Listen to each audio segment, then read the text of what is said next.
Brought to you by Suzu Steel. Strong today, secure tomorrow.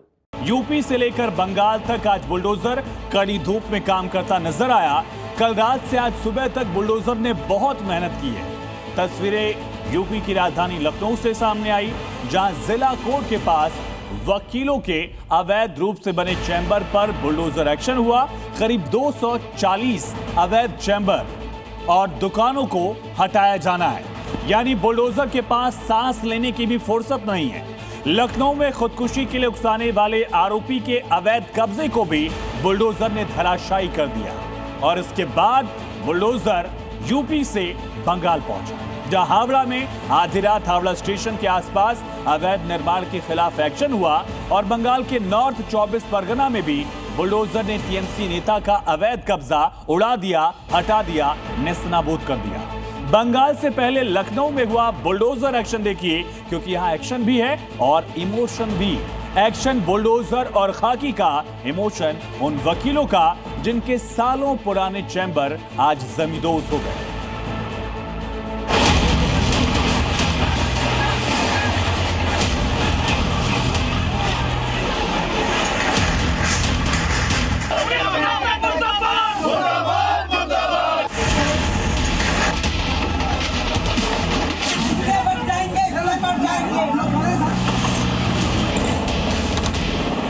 गलत हो रहा है, सब गलत हो रहा है।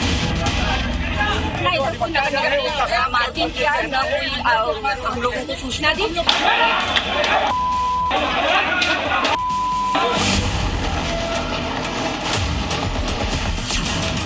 सुबह 9 बजे का वक्त,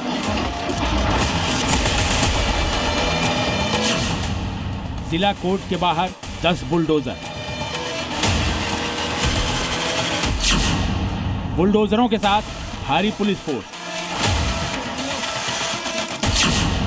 नारेबाजी और प्रदर्शन करते वकील। बुलडोजर ने धराशायी कर दिए 90 अवैध निर्माण। बुलडोजर के आगे वकीलों की हर दलील बेकार हो गई। पीले पंजे के आगे काले कोट वालों का हर दांव नाकाम हो गया। जिला कोर्ट के आसपास जब बुलडोजर चला तो वकीलों के अवैध चैम्बर एक एक कर जमींदोज होते नजर आए। वकीलों के अवैध चैम्बरों के खिलाफ ये एक्शन हाईकोर्ट के आदेश पर भारी पुलिस फोर्स के साथ पहुंची नगर निगम की टीम ने अंजाम दिया। इस दौरान वकीलों ने जमकर हंगामा किया, नारेबाजी की, विरोध प्रदर्शन किया, कार्रवाई पर सवाल भी उठाए। जिनको नहीं चिन्हित किया गया उनको तोड़ दिया। 72 चैम्बर जो चिन्हित हुए थे हाईकोर्ट ने उनको तोड़ दे, लेकिन उन्होंने उनको कुछ नहीं किया और सबको जो मतलब बेकसूर लोग हैं उनके चैम्बर हटा दिए। लगभग अधिवक्ता और उनके परिवार को मिलाकर 5000 लोगों को एक झटके में उजाड़ दिया गया है। हम सरकार से पूछना चाहते हैं, हम अधिवक्ताओं की गलती क्या है? हम इतना जानना चाहते हैं कि हटाने से पहले क्या ऐसा कोई प्लान शासन ने रख रखा है कि हम अधिवक्ता को हटाएंगे तो बसाएंगे कहाँ? क्या उनको बैठने की व्यवस्था देंगे? एक और वकील सवाल जवाब कर रहे थे तो वहीं दूसरी ओर बुलडोजर एक्शन से बौखलाए एक वकील भाई बहन ने तो खुद को अपने चैम्बर में ही कैद कर लिया और फांसी लगाने की धमकी देने लगे।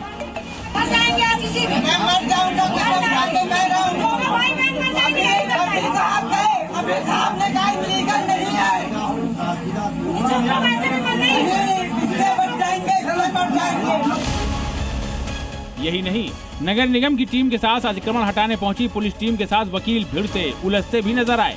कोर्ट में बहस करने वाले वकील पुलिस के साथ सड़क पर ही बहसबाजी करते दिखे। एक महिला वकील तो पुलिसकर्मी पर हाथ उठाने की कोशिश करती भी नजर आई।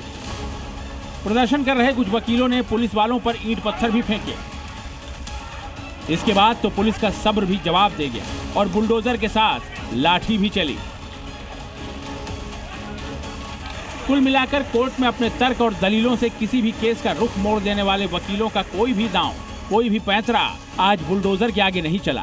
वकीलों के 240 अवैध चैम्बरों में से 90 को तो बुलडोजर ने आज ही धराशायी कर दिया।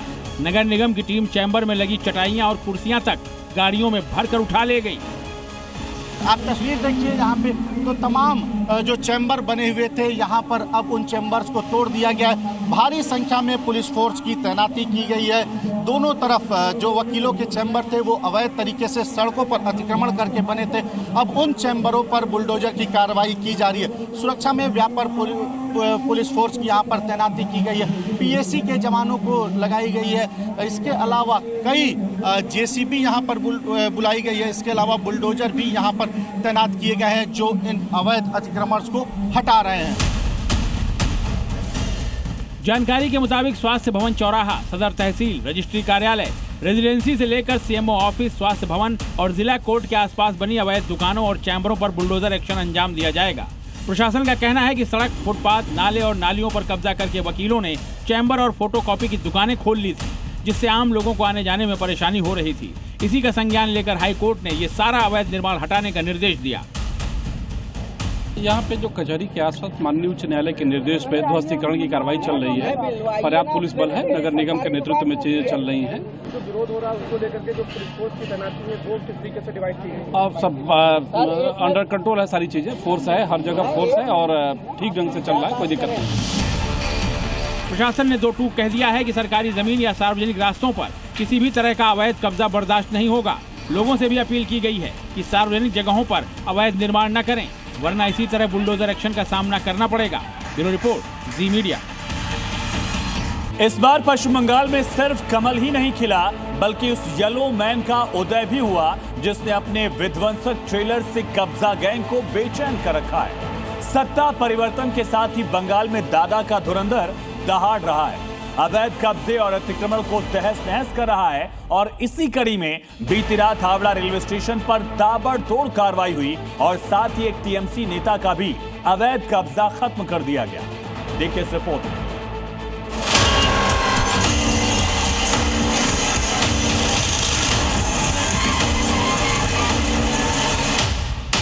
बुलडोजर तो पूरा देश में चलेगा, जहां जहां अवैध रूप से निर्माण होगा, दखलदारी होगा, बुलडोजर चलेगा।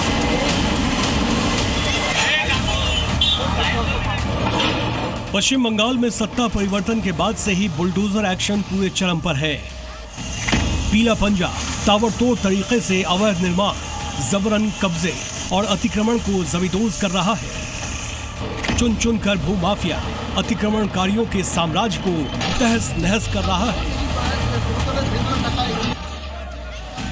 बंगाल में बुलडोजर कैसे न्याय की लकीर खींच रहा है वो आप इन तस्वीरों को देखकर समझ सकते हैं, क्योंकि शुभेंदु सरकार पहले दिन से ही ऐलान कर चुकी है कि बंगाल में बुलडोजर मॉडल सिर्फ चलेगा नहीं बल्कि दौड़ेगा, किसी भी तरह के अवैध निर्माण को हर हाल में रौंद देगा। देखिए, बुलडोजर तो पूरा देश में चलेगा, जहां जहां अवैध रूप से निर्माण होगा, दखलदारी होगा, बुलडोजर चलेगा। जो भी इस प्रकार अवैध काम में लिप्त है उनसे मेरा निवेदन है कि आप वैध रूप से व्यवसाय करिए, सब सहयोग सरकार करेगा आपको। अवैध रूप से जो काम कर रहे हैं वो अपने आप वहां से हट जाए, कि हमें तकलीफ उठाना ना पड़े, उनको भी तकलीफ ना हो। इसलिए नमूना हमने रखा है किस ढंग से काम होगा, उसी आधार पर सब जगह काम होगा। सरकारी जगह पर अतिक्रमण कतई हम उसका बर्दाश्त नहीं करेंगे। इसी कड़ी में बीती रात हावड़ा स्टेशन के बाहर बड़ा अतिक्रमण हटाओ अभियान चलाया गया। हावड़ा स्टेशन के ठीक बाहर मौजूद गंगा घाट और बस स्टैंड के पास फुटपाथों और सार्वजनिक रास्तों पर अवैध रूप से कब्जा कर बनाई गई दुकानों को बुलडोजर ने ध्वस्त कर दिया। और मैं जहाँ खड़ा हुआ हूँ, कल रात को वहाँ पे ऑपरेशन किया गया है, डेमोलिशन काम हुआ है। जितने भी हॉकर्स थे यहाँ पे, जो रास्ते में फुटपाथ के ऊपर दुकान चला रहे थे, उनका दुकान गिराया गया है, क्योंकि कहना है ये लीगल नहीं था, सही तरीके से ये दुकानों को बिठाया नहीं गया था। लेकिन जितने भी हॉकर्स यहाँ पे हैं, उनका कहना है बहुत सालों से, 10 साल 15 साल से वो यहाँ पे काम कर रहे थे। 80,000 90,000, किसी किसी का उसके ज़्यादा भी नुकसान हुआ है। तस्वीरों में आप देख सकते हैं शुभेंदु अधिकारी के बलशाली ने बिना किसी ढिलाई के पक्के और कच्चे अवैध निर्माणों को पूरी तरह से धराशायी कर दिया और चंद घंटों के भीतर ही पूरे इलाके को खाली करा लिया गया। ये रात में हुआ, 11 बजे चालू हुआ, रात में 3 बजे तक हुआ है। हाँ, 500 से बेसी आदमी गिराया। बुलडोजर आया था, उठा के पूरा लेके चला गया गाड़ी के अंदर में। 500 आदमी से ऊपर था गाड़ी, दुकान 500 से ऊपर ले गया। हालांकि अचानक हुए इस बड़े एक्शन से स्थानीय दुकानदारों में अफरा तफरी मच गई। कुछ ने तो इस कार्रवाई का विरोध किया, लेकिन इससे ठीक उलट हावड़ा स्टेशन पर आने जाने वाले यात्रियों ने बुलडोजर के सफाई अभियान को जायज ठहराया। खूब ভালো হয়েছে, এইটা সব ঠিক হচ্ছে, সরকার খুব ভালো কাজ করছে। আমিও সরকারের সাথে আছি, पर একটু সরকারকে রিকোয়েস্ট করব কি আর এর যা ছিল ওকে कहीं व्यवस्था করতে হবে, ना होले खूब ভালো হচ্ছে কাজ। जैसा बनारस जैसा स्टेशन है ऐसा बनना चाहिए, पूरा क्लीन देखने को लगेगा ना हावड़ा पुराना स्टेशन, लेकिन ऐसा कचरा है कि देखने से कोई भी बोलेगा कि गंदा है। चूंकि ये इलाका रेलवे परिसर के अधीन आता है, लिहाजा कार्रवाई के दौरान IOW विभाग, रेलवे प्रोटेक्शन फोर्स और हावड़ा सिटी पुलिस के आला अधिकारी के साथ साथ भारी तादाद में पुलिस बल को मौके पर तैनात किया गया। इसके अलावा नॉर्थ 24 परगना के हसनाबाद में भी अवैध अतिक्रमण पर बुलडोजर चलाया गया। ये तस्वीर हसनाबाद का तलपुकुर बाजार है, जहां कोर्ट के आदेश के बाद अवैध निर्माण पर बुलडोजर की कार्रवाई की गई। आरोप है कि TMC से ताल्लुक रखने वाले सद्दाम हुसैन ने अवैध तरीके से दुकान और ढांचे खड़े कर लिए थे, जिसके बाद कोर्ट ने अतिक्रमण को हटाने के आदेश दिए। लिहाजा भारी पुलिस बल की मौजूदगी में पीले पंजे ने अवैध निर्माण को उखाड़ फेंका। 2022 में अदालत ने इस ढांचे को गिराने का आदेश जारी किया था, लेकिन सद्दाम हुसैन ने अपने राजनीतिक रसूख के चलते कार्रवाई नहीं होने दी। लेकिन जैसे ही बंगाल में सत्ता बदली, दीदी की बजाय दादा की सरकार बनी, सद्दाम हुसैन के अवैध साम्राज्य को तहस नहस कर दिया गया। हावड़ा से आको दिप्तो मुखर्जी के साथ ब्यूरो रिपोर्ट, जी मीडिया। तो बंगाल में शुभेंदु सरकार के ताबड़तोड़ फैसलों से खलबली मच गई है।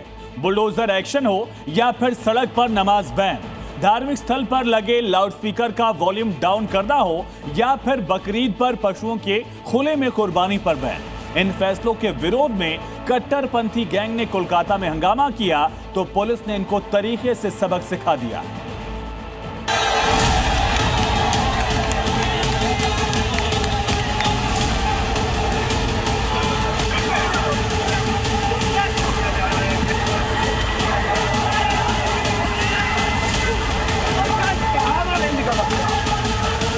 हम लोग का पास इंटेलिजेंस था, इसीलिए हम लोग का अरेंजमेंट इधर था मौजूद, इसीलिए बड़ा कोई घटना नहीं घटा।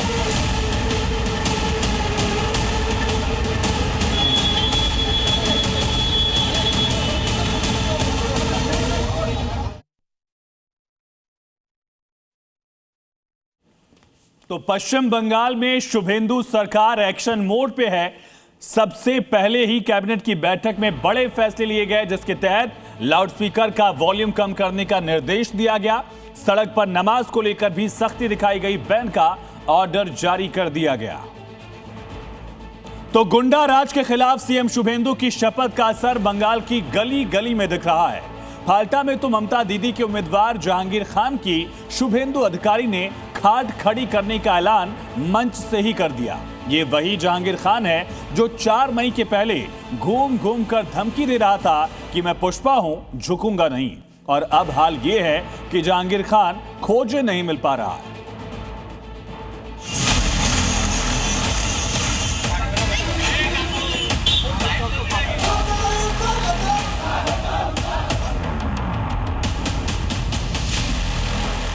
আর কোথায় গেলেন তথাকথিত পুষ্পা নাকি নাম, আমার উপরে ছেড়ে দিন, আমার উপর ছেড়ে দিন। पश्चिम बंगाल के ताजा तरीन सीएम शुभेंदु अधिकारी का मैसेज बिल्कुल लाउड एंड क्लियर है।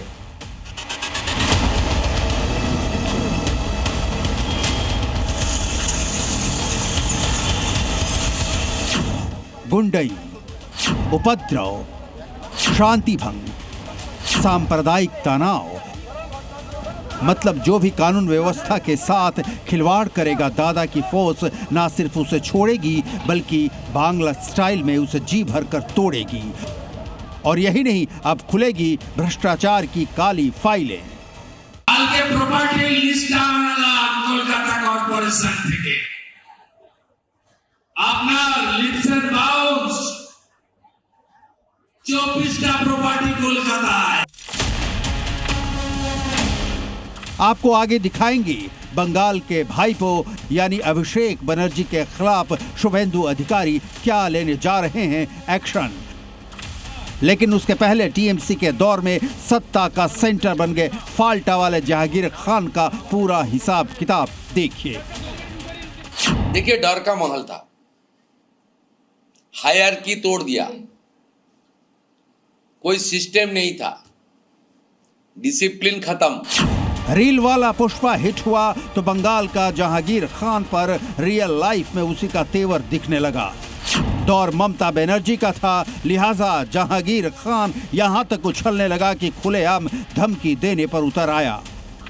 वैसे जहांगीर खान वही कर रहा था जो टीएमसी के बड़े नेता अभिषेक बनर्जी कह रहे थे, लेकिन अभिषेक बनर्जी पर घेरा कसे उसके पहले जहांगीर खान का नंबर आ गया। जहांगीर खान के गढ़ फाल्टा में ही खड़े होकर शुभेंदु अधिकारी ने पुष्पा को ललकारा। আর কোথায় গেলেন তথাকথিত পুষ্পা নাকি নাম? ডাকাতটা কোথায়? দেখে নেব, ভেঙে দেব, কেটে দেব, এসব অতীত। কোথায় পুষ্পা? আমার উপরে ছেড়ে দিন, আমার উপর ছেড়ে দিন। फाल्टा विधानसभा सीट पर 29 अप्रैल को मतदान हुआ था, लेकिन बवाल और अनियमितताओं के चलते फाल्टा में चुनाव रद्द हो गया था। अब फाल्टा विधानसभा में 21 मई को रीपोलिंग होनी है। जहांगीर खान फाल्टा विधानसभा से तृणमूल कांग्रेस का उम्मीदवार है। 4 मई यानी चुनाव नतीजे के पहले इस जहांगीर खान के पांव जमीन पर नहीं पड़ते थे। फाल्टा में उसका सिक्का चलता था, धमकियां देना उसकी फितरत थी। ये यूपी नहीं है और ना ही यहाँ यूपी का कल्चर है, यहाँ पर बंगाल का कल्चर है। इधर कोई सिंघम नहीं चलेगा, अगर वो सिंघम है तो मैं भी पुष्पा हूँ। लेकिन 4 मई की तारीख आई और रातों रात सब कुछ बदल गया। दीदी की सरकार गई और उसके साथ ही निकलने लगी जहांगीर खान की हेकड़ी। ये वही फाल्टा है जो अभिषेक बनर्जी के संसदीय क्षेत्र डायमंड हार्बर में आता है। 1 লক্ষ মার্জিন চাই, আর চাই শান্তিপূর্ণ ভোট। কোনো ছবি, কোনো ঘটনা যেন আমাদের চোখে না আসে। मुख्यमंत्री शुभेंदु अधिकारी ने पुलिस अधिकारियों को आदेश दिए हैं कि पेन पेपर लेकर बैठ जाओ। पिछले 5 सालों में जितनी भी शिकायतें नहीं ली गई थीं, अगर कोई उन मामलों की शिकायत करने आता है तो पुलिस को मामला दर्ज करना होगा, क्योंकि अब हालात बदल चुके हैं। शुभेंदु अधिकारी ने खुलेआम ऐलान किया है कि लिप्स एंड बाउंड्स कंपनी से जुड़ी संपत्तियों की पूरी फाइल उनके पास पहुंच चुकी है। शुभेंदु अधिकारी का कहना है कि 24 संपत्तियों की पूरी सूची और दस्तावेज उनके पास मौजूद है। बहुत जल्द इन सभी मामलों में जांच शुरू होगी। और क्या तीर्थ नगरी की पहचान बदलने की साजिश चल रही है? जिस हरिद्वार की पहचान तीर्थ नगरी में होती है, वहां कुतुब मीनार जितनी ऊंची मस्जिद बनाने की कोशिश थी, 100 फीट ऊंची मीनार बना भी दी गई, लेकिन आखिरकार भाईजान का यह कुतुब मीनार धामी के बुलडोजर के रेडार पर आ ही गया और अब मियां भाई खुद हथौड़ा चला रहे हैं, एक एक अवैध ईंट को खुद ही उखाड़ रहे हैं।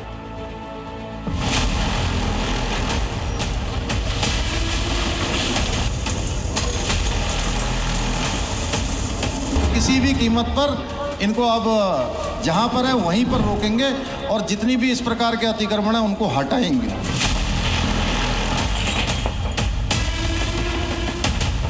जब ये इलीगल है तो उस पर कार्रवाई तो होगी और कार्रवाई विधि सम्मत होती है।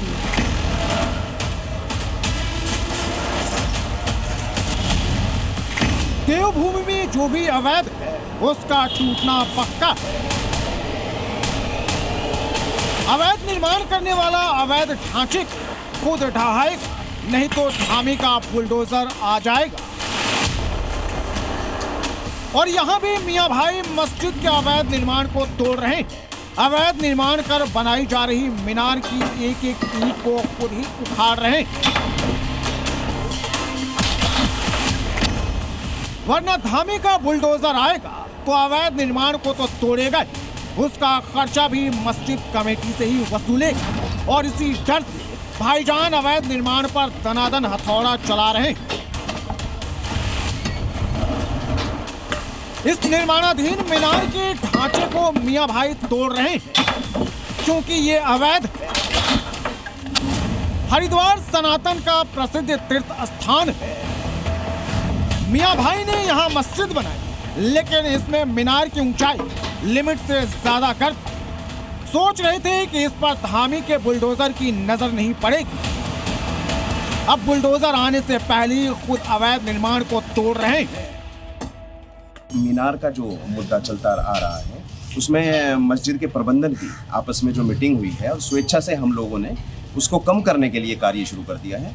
और चूंकि प्रशासन स्तर पर मामला विचाराधीन है तो जहां से भी अग्रिम आदेश प्रशासन से जो भी होगा उसके अनुसार कार्रवाई अमल में लाई जाएगी। लक्सर के सुल्तानपुर इलाके में मस्जिद के ऊपर खड़ी ये मीनार भी टूटी क्योंकि ये मीनार भी अवैध है। प्रशासन की बिना जानकारी और परमिशन से ये मीनार बनाई गई। इस मीनार की ऊंचाई 100 फीट के करीब है। दावा किया जा रहा है कि एक मीनार 100 फीट ऊंची बनाने के बाद मियां भाई अब दूसरी मीनार का निर्माण कर रहे थे, लेकिन स्थानीय लोगों ने इसकी शिकायत प्रशासन को कर दी। बड़ी मीनार को भी किया जाएगा, लेकिन अभी जो है निर्णय नहीं हुआ है कि उसकी ऊंचाई जो है कितनी होनी चाहिए। और दूसरी चीज ये है कि उसको तोड़ने के लिए जो है बहुत ज्यादा एफर्ट भी लगेगा क्योंकि वो कंप्लीट हो गई है। उसमें जो है इंजीनियर की आवश्यकता पड़ेगी और बहुत ज़्यादा उसकी जो है संभल करके देख रेख और जो है इंफ्रास्ट्रक्चर की जरूरत पड़ेगी। उसके पश्चात ही वो ध्वस्त हो सकती है। लक्सर के शाही जामा मस्जिद के मीनार को कुतुब मीनार जितनी बड़ी बनाने की तैयारी थी। इस मीनार को लेकर विवाद पुराना है। 2020 में लक्सर के सुल्तानपुर में पुरानी जामा मस्जिद की जगह नई बड़ी मस्जिद का निर्माण कार्य शुरू हुआ, जिसका काम 2025 तक चला और तभी से मस्जिद की मीनार की ऊंचाई को लेकर विवाद चल रहा है। इसके बाद मामला धामी के पास पहुंचा। धामी ने भी जांच कर इसे तोड़ने का आदेश दिया था, लेकिन 1 साल बाद भी 100 फीट ऊंची इस मीनार को मियां भाई ने नहीं तोड़ा। अब एक बार फिर से ये मस्जिद विवादों में घिर गई है। एक रिपोर्ट के मुताबिक उत्तराखंड में 722 से अधिक मस्जिदों का निर्माण हो चुका है, जिसका आंकड़ा उत्तराखंड सरकार के पास भी है। इनमें से सबसे ज्यादा मस्जिदें गंगा नगरी हरिद्वार जिले में है, जिनकी संख्या 322 है। देहरादून जिले में 155, उधम सिंह नगर में 144 और नैनीताल जिले में 48 मस्जिदें हैं। उत्तराखंड में अवैध मस्जिद, मदरसा, दरगाह धामी सरकार के बुलडोजर के रडार पर है। जो भी अपनी हद को पार करेगा उसे बुलडोजर हद में लाएगा। ब्यूरो रिपोर्ट, ज़ी मीडिया। भोजशाला को लेकर हाईकोर्ट का आदेश आया तो एएसआई भी एक्शन में आ गया। एएसआई ने अब लक्ष्मण रेखा खींच दी है। दरअसल भोजशाला के आगे से मस्जिद शब्द को हटा दिया गया है और अब भोजशाला में साल के 365 दिन हिंदू पूजा अर्चना करेंगे और इसकी शुरुआत आज से ही हो गई है। हिंदू इसे 700 साल की लड़ाई के बाद अपनी जीत बता रहे हैं, लेकिन भाईजान भी शांत नहीं बैठे हैं। भोजशाला को लेकर क्या है भाईजान का आगे का प्लान, देखिए।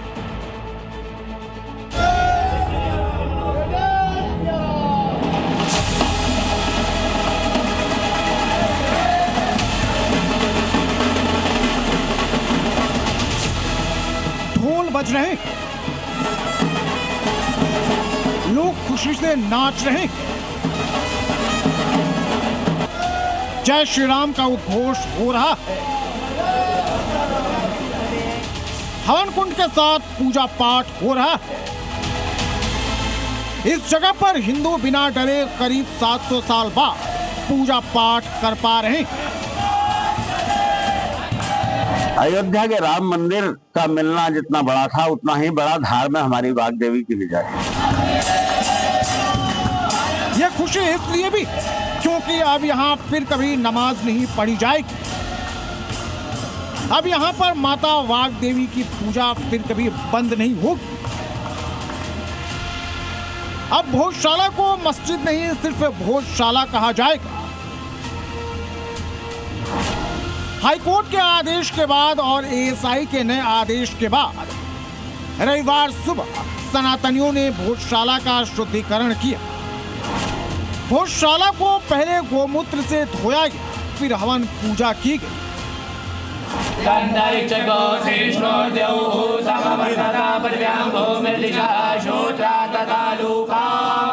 गौशाला के अंदर वैदिक मंत्रोच्चार चल रहा है, शुद्धिकरण चल रहा है। तस्वीर में देख पाएंगे, तस्वीर हम धार की गौशाला की आपको दिखाएं। यहाँ पर वैदिक मंत्रोच्चार चल रहा है। जो विद्वान ब्राह्मण है, पंडित है, वो यहाँ पर वैदिक मंत्रोच्चार करा रहे हैं। आप तस्वीर में देख पाएंगे, सामने जो आपको बैठी हुई महिला दिखाई दे रही है, धार मुख्य लोकसभा सांसद है सावित्री ठाकुर, जो कि केंद्र में महिला एवं बाल विकास विभाग में राज्य मंत्री है। स्वयं गौशाला पहुंची, मां सरस्वती का पूजन किया, वाघ देवी के तेज चित्र के दर्शन किए। एक तरह से हिंदुओं को आज से वाघ देवी मंदिर पर कब्जा फिर से मिल गया।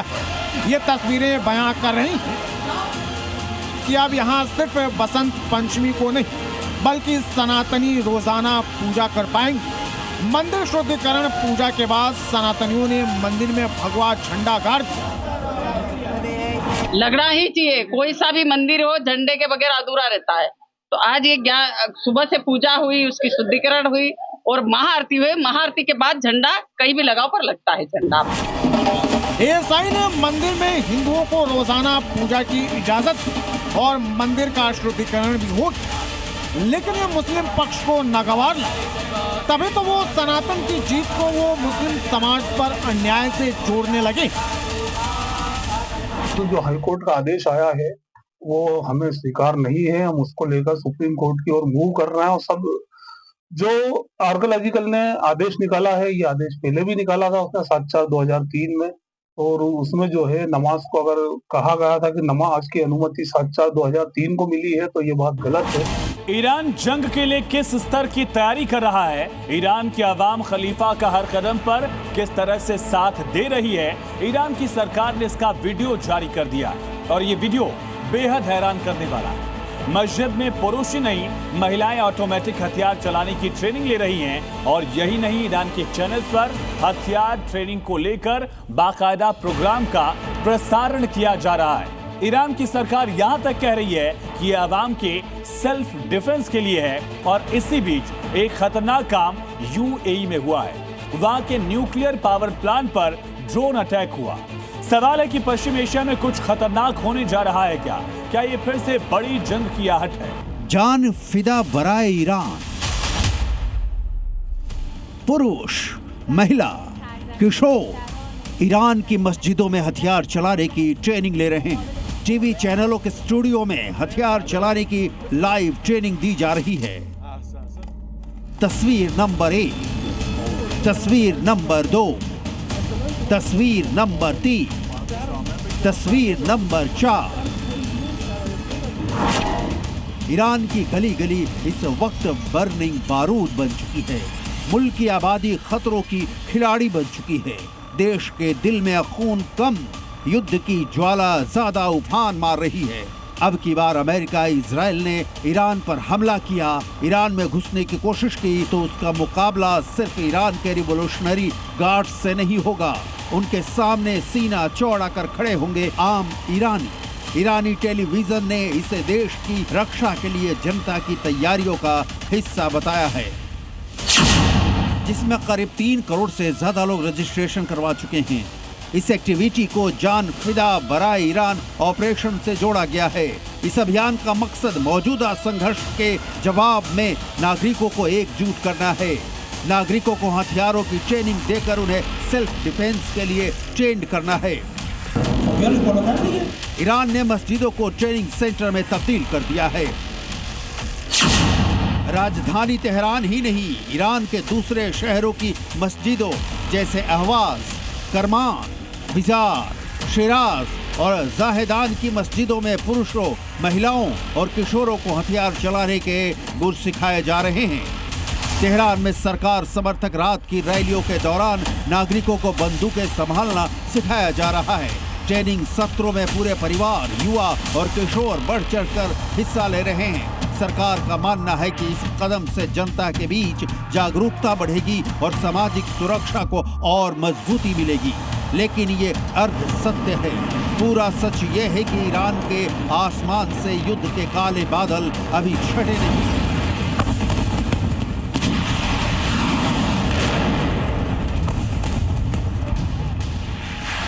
ये ईरान की आवाम की हिम्मत का ही नतीजा है कि 39 दिनों के भयंकर बमों की बरसात में भी चट्टान की तरफ अड़ी रही।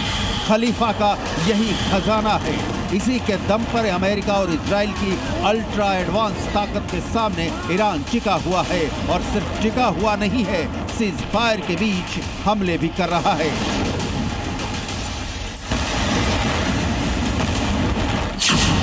यूएई की राजधानी अबू धाबी के बाराका न्यूक्लियर पावर प्लांट के पास एक इलेक्ट्रिकल जनरेटर पर ड्रोन से हमला किया गया, जिससे आग लग गई।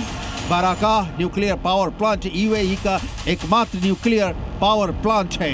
इसे देश की ऊर्जा सुरक्षा के लिहाज से बेहद अहम माना जाता है।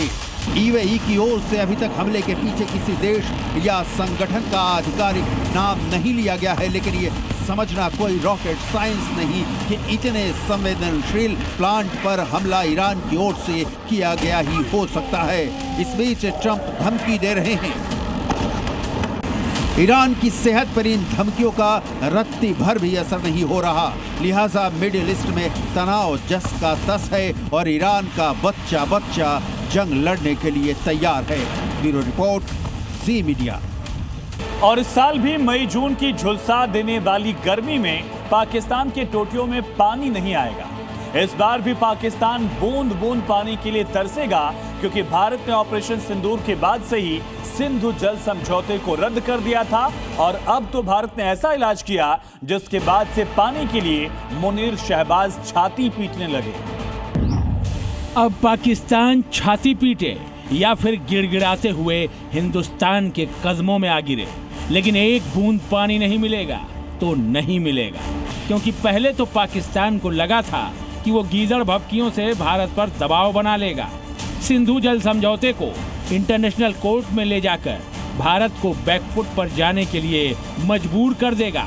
मगर हिंदुस्तान ने पाकिस्तान के तमाम हथकंडों और उम्मीदों पर पानी फेर दिया। जानते हैं कैसे? सिंधु जल संधि कोर्ट ऑफ आर्बिट्रेशन के फैसले को पूरी तरह खारिज करके दरअसल भारत ने सिंधु जल संधि से जुड़े तथाकथित न्यायाधिकरण को अवैध बताया और हेग में मौजूद कोर्ट ऑफ आर्बिट्रेशन के फैसले को खारिज कर दिया। इस अदालत ने 15 मई 2026 को जल भंडारण क्षमता पर फैसला सुनाया। विदेश मंत्रालय ने तथाकथित इंटरनेशनल कोर्ट के फैसले पर एक आधिकारिक बयान जारी किया, जिसमें ये कहा गया कि इस अदालत को अवैध तरीके से गठित किया गया है और न ही इसका कोई कानूनी अस्तित्व है, लिहाजा इसके किसी भी फैसले, आदेश या कार्रवाई को भारत मान्यता नहीं देता। पाकिस्तानी न सिर्फ प्यासे मरेंगे, बल्कि मुनीर ने पाकिस्तानियों को भूख से मारने का भी पूरा इंतजाम कर दिया। सोचिए, अगर आप कर्ज से पैसे लेते हैं तो क्या करेंगे? पहले घर में खाने का इंतजाम करेंगे, लेकिन मुनीर पाकिस्तानियों के पेट पर ताला मारकर 100 अरब रुपए हथियार पर खर्च करेगा। और जब से पाकिस्तानियों ने बात सुनी है, मुनीर के खिलाफ उनका गुस्सा फूट पड़ा। मुनीर और शहबाज 25 करोड़ पाकिस्तानियों को भूखे मारेंगे। पाकिस्तान के पास आवाम को भरपेट खाना देने के लिए पैसे नहीं, अनाज नहीं, लेकिन मुनीर रक्षा बजट में 100 अरब की बढ़ोतरी करने जा रहा। मतलब आवाम बिना खाए मर जाए, लेकिन मुनीर दिखावे के लिए हथियार खरीदेगा, या ये कहें 100 अरब के रक्षा बजट के पैसे से अपनी जेब भरेगा। पाकिस्तान में न तो आटा है, रोटी है, न चावल है, बिजली और गैस की किल्लत है, रही सही कसर तो पेट्रोल डीजल ने पूरी कर ही दी है। अमेरिका और ईरान के बीच मीडिएटर शहबाज और मुनीर को अब आवाम गालियां दे रही है।